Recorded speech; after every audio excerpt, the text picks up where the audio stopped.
Should the Supreme Court step in to resolve contentious religious and political questions? Have tricky constitutional questions been kept pending for much too long? Can the court resolve political issues with independence? These are just some of the questions that we will raise tonight. Joining me now is Satyapal Jain, former Additional Solicitor General. He's also been a BJP MP. I'm also joined in a while by Dushyant Dave joins me. He joins me now, Senior Advocate, Supreme Court.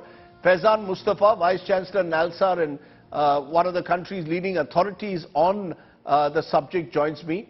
Vikas Singh, Senior Advocate, Supreme Court, will also join me. I'll come to each of you on different aspects of this. Dushyant Dave, why don't you start first? Because here you've got a situation where you've got a new Chief Justice who's come in, UU Lalit, and in the last 10 days, suddenly we are seeing a number of these tricky constitutional questions now finally making their way to constitution benches of the Supreme Court. The Places of Worship Act likely to be also heard. You've got the Citizenship Amendment Act finally being heard. Hijab cases being heard. Are these cases where the Supreme Court can really assert its independence in your view? Well, Supreme Court is ultimately the final constitutional court and is the ultimate arbiter of all these disputes, whether they have religious connotations or they don't have. The Supreme Court must really go into it and decide, because ultimately people will accept the verdict of the Supreme Court as final rather than, the political decisions. I think Chief Justice Lalit is doing a good job in that regard, trying to fix matters before the Constitution bench. And, you must realize that most of these constitutional matters which are referred to the constitutional benches are on account of the, extraordinary importance of interpretation of the Constitution, or because they have been referred on account of conflict of various, benches of the lower strength, 3 judges benches, which have referred them to larger benches on account of various, constitutional and legal issues. So I think for a long time, these petitions have been pending in the Supreme Court. And it's nice that Chief Justice Lalit is taking them with alacrity and trying in, although he has a short tenure of 74 days, but he's definitely making a remarkable, I would say, progress in fixing these matters for hearing. And I think it's right that these matters should be fixed. They should be heard, and the Supreme Court should speak. Ultimately, that will be the final word, and it will put quietus to many issues, including, for example, as you said, on CAA, which is really, troubling a sizable section of the society, because a lot of people feel that they might be thrown out of this country. So I think these constitutional issues need to be decided, and I would say that I compliment Chief Justice Lalit for having taken the initiative. Let me though come to the specific case for a moment to you, Faizan Mustafa, that has triggered off, in a way, the top story today. The fact is that in Varanasi, a lower court has said that a title suit or a suit allowing for worshipping rights is maintainable. Where does that fit in with the tricky constitutional question of the Places of Worship Act, which said that there would be status quo on all places of worship as of August 15, 1947. Now, can the court, which is good, the Supreme Court will be faced by this sooner or later. Today, it's only in a lower court, as we saw with Ayodhya. Eventually, these matters will reach the apex court. Is the court in a position, you believe, to pronounce on these tricky religious issues? Rajdeep, I think there was not much of an option, because, this matter reached the Supreme Court, and it was the Supreme Court which said, let the district judge of Varanasi decide the maintainability.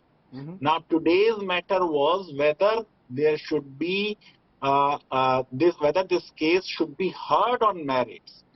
So all the objections which were made against the maintainability of this suit have been rejected. And what the district judge of the Varanasi has said, that the 1991 Act talks of prohibition of conversion of place of worship from one religious character to another religious character. These 5 petitioners, he is saying, have not claimed ownership.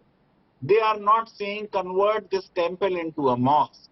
They are merely asking for their right of worship, which he says is the right to, a civil right which a civil court can enforce. Similarly, he is saying that what is prohibited is the conversion, but ascertainment of religious character of a place of worship is not prohibited. And Rajdeep, you will recall that Justice Chandrachud of the Supreme Court, when this matter had come few months back in the Supreme Court, had made similar observation that ascertainment is not prohibited.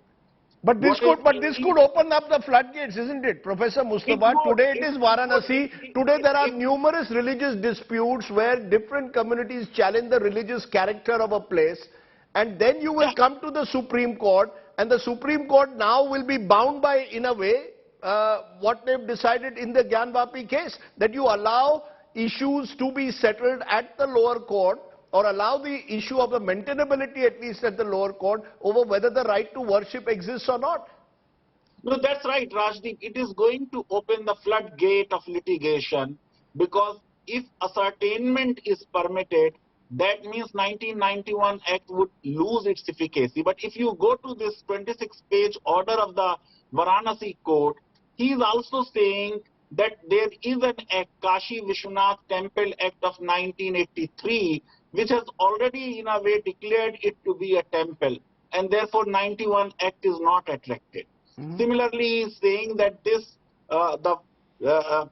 character of the property as waqf property is a dispute, and merely if in the revenue record some property is mentioned as a waqf property, it doesn't make it a waqf property, it doesn't decide the title. So it's an interesting order.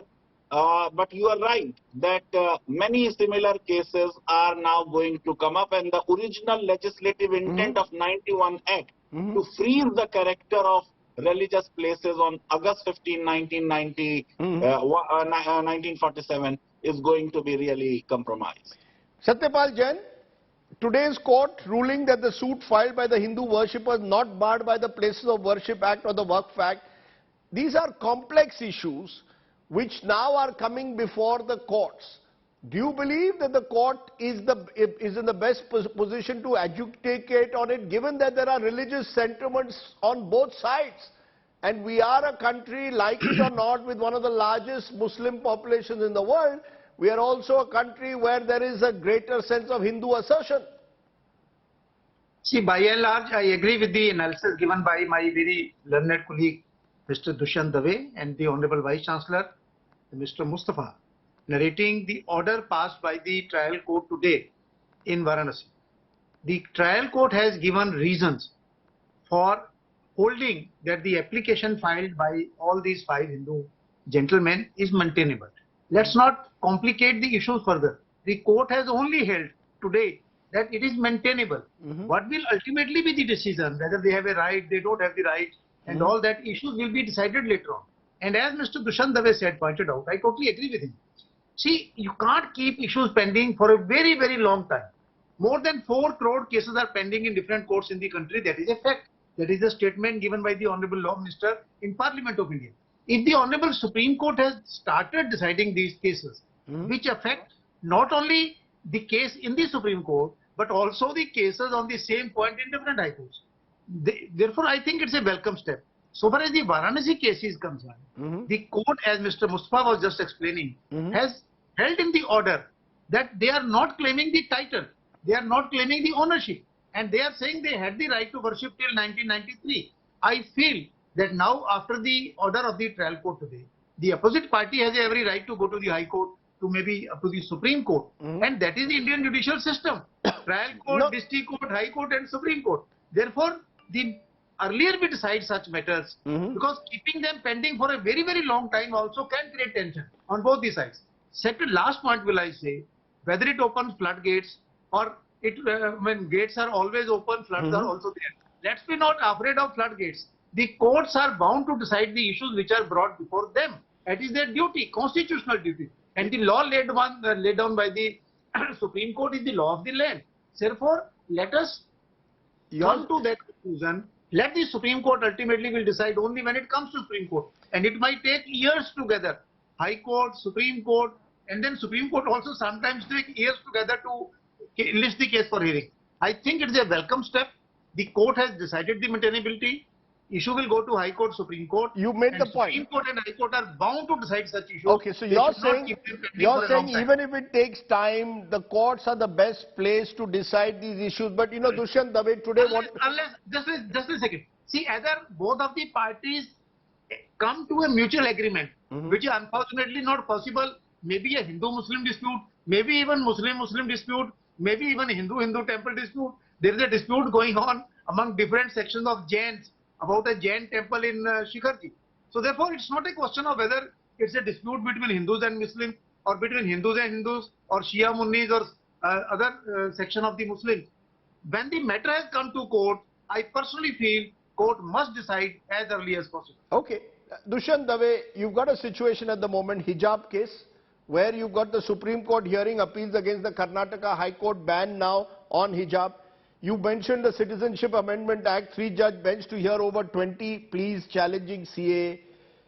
You've got the Places of Worship Act 1991, 3-judge bench to hear pleas challenging the act itself.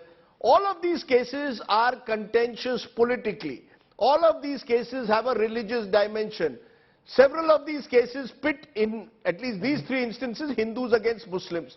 Should this be a worry that our political system is unable to resolve any of these issues? They come to the Supreme Court, or acts like the CAA are deemed anti-constitutional by one group, which then goes to the court, which then takes years to decide on them.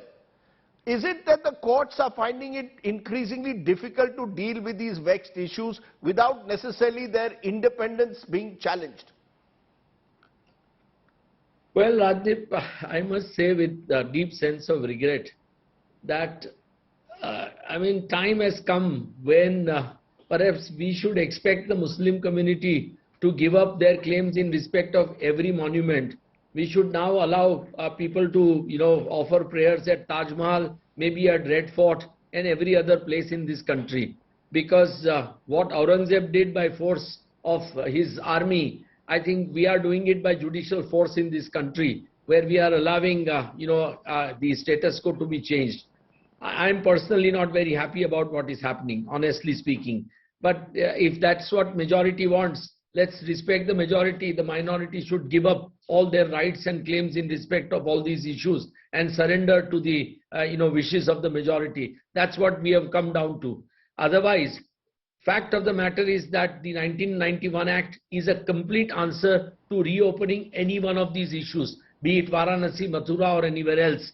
And the judgment of the Constitution Bench of the Supreme Court in Ayodhya case has squarely dealt with that. And Justice Chandrachud was also party to that. And they have said very categorically that in letter and spirit, now no other further investigation should take place. So I am really astonished that Justice Chandrachud made those observations, that investigation can be done. And now the learned judge, district judge, has said that my investigation shows that the Hindus have a better claim than the Muslims, and therefore Muslims have no right to object, and the suit is maintainable. I don't think we are, honestly speaking, I am deeply religious. I am a proud Hindu, I am a proud Brahmin.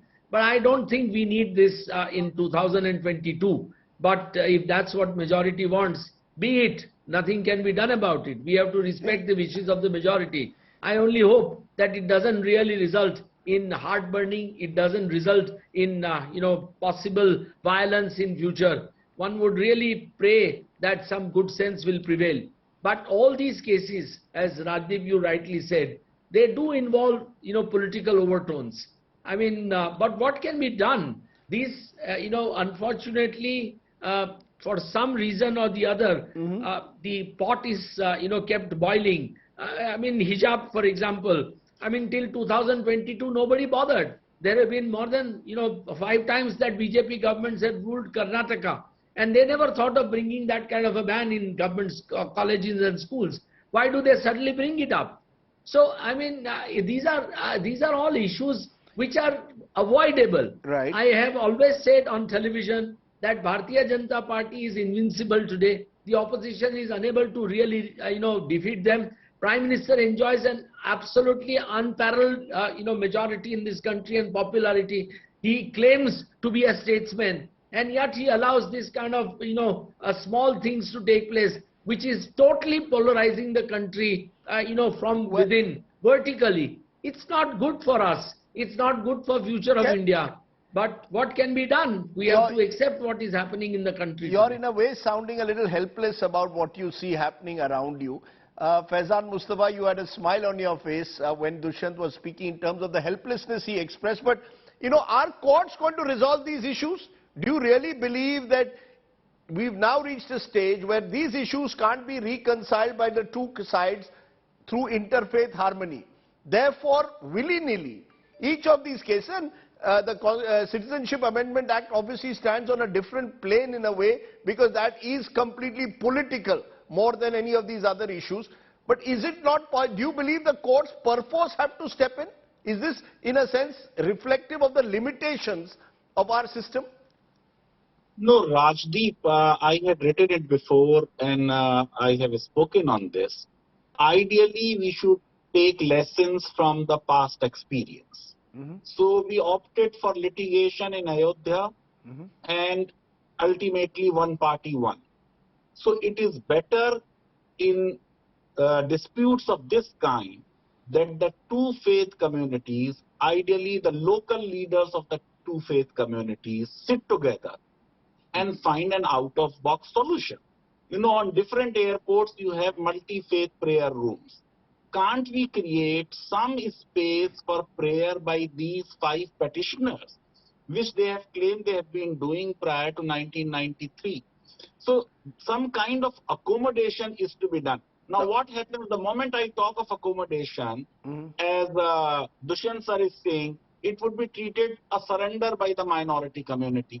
And then some of the leaders of the minority community would say that now you have adopted Hindutva and you are going the majoritarian way. If we need to get to some amicable outside the court solution locally, then such a solution would ensure that both the parties win, both the parties get something. Mohan Bhagwatji has said that these 3 places have a special significance. Had the Muslim community and their leadership thought of it, that about these 3 places they will show some large-heartedness, maybe about other disputes, some conducive environment of dialogue would have, been initiated and created. And that has not been done. But as far as courts are concerned, Rajdeep, there is hardly any option.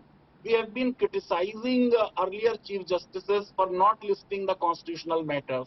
Now those matters are listed and we are saying court is hyperactive. No, I'm not. I'm using hyperactive. I'm using hyperactive in a positive sense here. Chief Justice UU Lalit, by taking up these contentious constitutional issues, putting them before constitutional benches, is perhaps doing... But that is what the job of a Chief Justice is all about. Okay, that's a good point to turn to Vikas Singh, because Vikas Singh, you've been president with the Supreme Court Bar Association. Are we finally seeing many of the contentious issues that have been hanging fire for a very long time finally getting before constitution benches? And is that a positive side? Do you believe that therefore the court must step in and step in faster on these constitutional issues that are kept pending for years otherwise?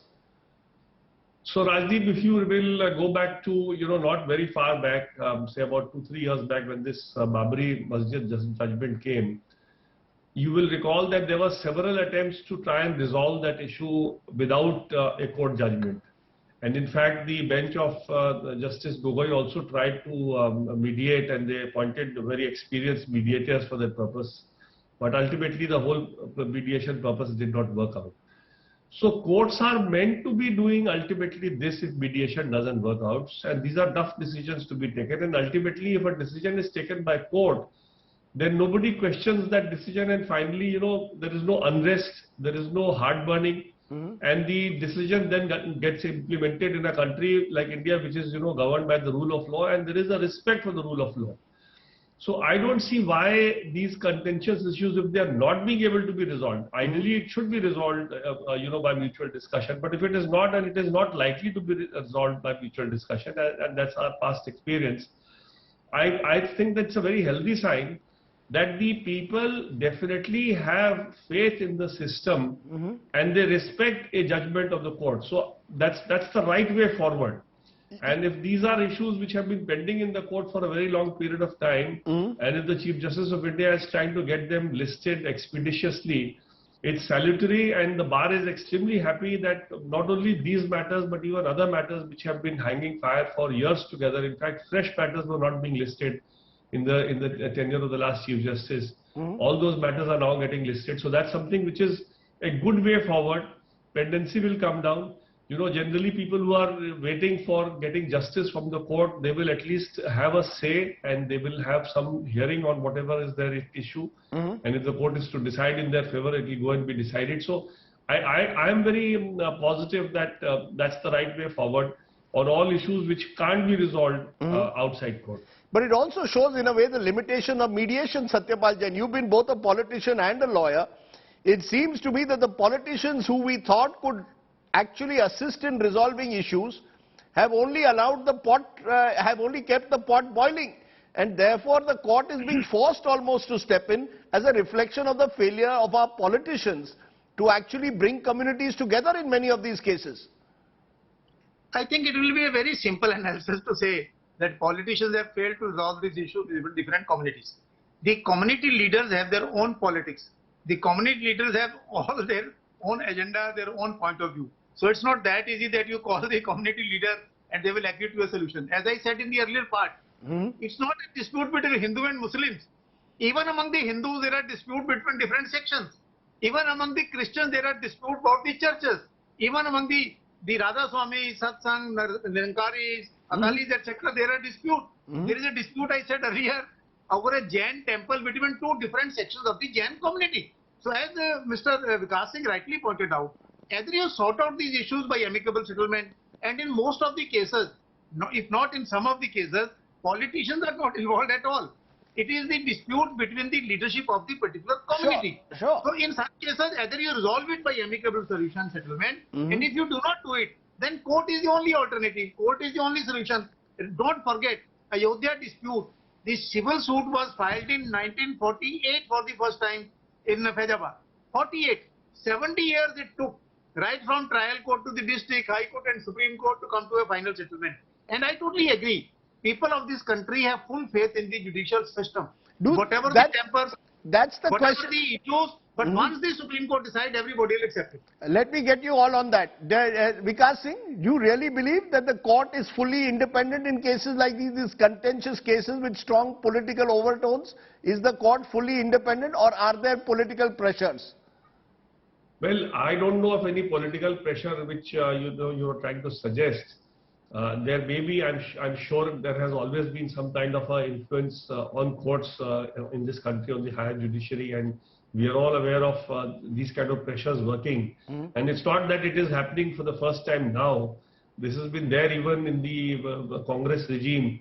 And that is all, these are all grapevine, and these are all, what we hear, the whispers in the corridor. So really, it's not proper for me to comment on such kind of, statements that you want me to say. But I can tell you one thing, that the country so far, at least so far, the country believes in the rule of law. We have respect for the law, and whatever the Supreme Court decides is finally respected. Otherwise, if you would see the judgment that came in Ayodhya, why was there no, bloodshed, or why was there no, communal disharmony? Why was there no protest and by any section of the society saying that this judgment is not right or wrong for some XYZ reason? Nothing of that sort happened, and in fact, judgment is being implemented, and the work is in fact going on for constructing a temple there at site. So I mean, to my knowledge, if there is some hidden hand working here and there, Rajdeep, you will be better knowing that than me. No, I only go, sir. I only go by the whispers that I hear from various in the legal corridors. Your whispers may be more credible than the whispers that I hear. That's I would get into very dangerous territory if I went any further on that. But Dushyant Dave, do you go along with that the judiciary is firmly independent in these very politically sensitive matters? Well, yes and no. Judges have their own ideology. Judges have their own predilections. Judges have their own upbringing. So I think everything, is, judges don't live in ivory tower exactly. So it's bound to impact their judgments. I mean, it's understandable. I mean, I have no grievance about that. One has to accept it. The fact of the matter is that, Supreme Court is the final word. And once it speaks, Okay. People should accept it. What is really bothering me is that I don't know. I mean, how far are we going to go? To what extent? I mean, we are opening mosque after mosque. I know of a place, I think a Muslim place of worship in Ahmedabad, which is now sought to be reopened, where even Home Minister went, and they are trying to find out whether at some stage it belonged to the Hindus or not. Right. All these issues, I don't know. I mean, it's good. Mr. Jain is not right. These are purely political issues. BJP has come into existence thanks to Rath Yatra. And I mean, they are really capitalizing on it by raking up one, issue after the other, Right. which is targeting, I would say, minority community, which is not good. Prime Minister says, Sabka Saath, Sabka Vikas. We don't need this. He has a development, agenda.